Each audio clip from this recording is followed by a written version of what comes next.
ফারিনের প্রথম সিনেমা ফাতেমা দেখলাম, আমার কাছে খুবই ভালো লেগেছে। দেখতে যে আমার থার্ড পারসন সিঙ্গুলার নাম্বারের কথা মনে পড়ে গেল, আমার প্রথম সিনেমার কথা মনে পড়ে গেল। That was a wonderful journey, সবাই পছন্দও করেছিল এবং আজকে সেই দিনের কথাই মনে পড়ে গেল। এবং ফারিন খুব ভালো করেছে, ফিল্মটা অনেক ভালো, গানগুলো ভালো, লোকেশন ভালো, কনসেপ্ট ভালো, স্ক্রিপ্ট মানে ডায়লগ রাইটিং থেকে শুরু করে সব কিছু আমার খুবই ভালো লেগেছে। যিনি ডিওপি, যিনি চিত্র মানে পুরো বিষয়টা ভিজুয়ালি কী বলবো, যিনি ডিওপি ছিলেন আর কি, খুব গুছিয়ে কথা বলতে পারি না, সরি, যিনি ডিওপি ছিলেন উনিও খুব ভালো কাজ করেছে। আমার ফ্রেমিং সেন্স থেকে শুরু করে সব কিছু খুবই ভালো লেগেছে। আর অভিনয়ের কথা না বলি, প্রত্যেকটা আর্টিস্টই আমার খুব পছন্দের অভিনয় শিল্পী।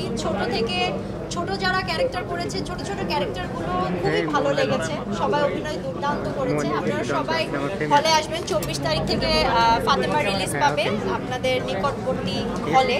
আপনারা যাবেন এবং সিনেমাটা দেখবেন, ভালো সিনেমা, আমার ভালো লেগেছে।